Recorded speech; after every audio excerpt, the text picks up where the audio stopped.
हजरत यूसुफ अलैहिस्सलाम हजरत याकूब अलैहिस्सलाम के बेटे थे। आपका ताल्लुक हजरत इब्राहीम अलैहिस्सलाम की नस्ल से था। हजरत याकूब अलैहिस्सलाम को अपने बेटे यूसुफ अलैहिस्सलाम से खास मोहब्बत थी, क्योंकि वो नहायत हुसैन, नेक और पाकीज़ा इखलाक वाले थे। एक दिन हजरत यूसुफ अलैहिस्सलाम ने अपने वालिद से ख्वाब बयान किया। मैंने ख्वाब में देखा कि 11 सितारे, सूरज और चांद मुझे सजदा कर रहे हैं।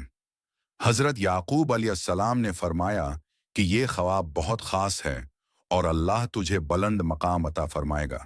मगर उन्होंने तनबिया की कि अपने भाइयों को यह ख्वाब न बताना, क्योंकि वो हसद करेंगे।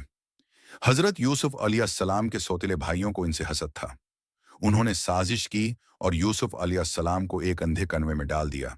उन्होंने वालिद से झूठ बोला कि यूसुफ को भेड़िया खा गया है और उनका कमीज खून आलूद करके दिखाया।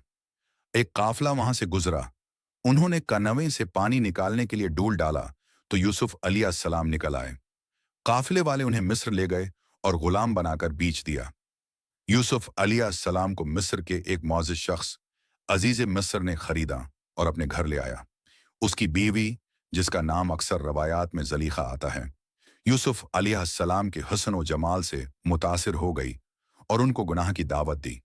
मगर यूसुफ अलैहिस्सलाम ने अल्लाह का खौफ रखते हुए इनकार कर दिया।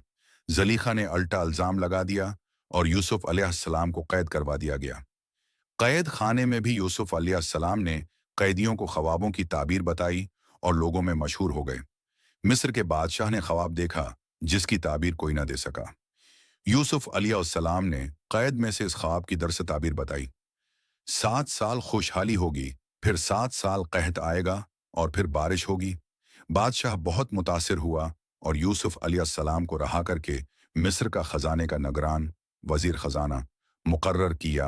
खैरट के ज़माने में यूसुफ अलैहिस्सलाम के भाई इनाज लेने मिस्र आए। यूसुफ अलैहिस्सलाम ने उन्हें पहचान लिया मगर जाहिर न किया। बाद में हजरत याकूब अलैहिस्सलाम और बाकी खानदान को भी मिस्र बुलाया गया। यूसुफ अलैहिस्सलाम ने सबको मुआफ कर दिया। जब वालदीन और भाई मिस्र आए तो सब ने हजरत यूसुफ अलैहिस्सलाम के सामने सजदा किया, ताजीमी सजदा जो इस वक्त जायज था। यूं हजरत यूसुफ अलैहिस्सलाम का ख्वाब सच साबित हुआ। हजरत यूसुफ अलैहिस्सलाम का वाकया हमें सिखाता है, सब्र हमेशा कामयाबी की तरफ ले जाता है। सच्चाई, तक़वी और अल्लाह पर तवक्कुल हर आजमाइश में मददगार होता है। माफ कर देना बेहतरीन अखलाक है। अल्लाह अपने नेक बंदों की हिफाजत फरमाता है।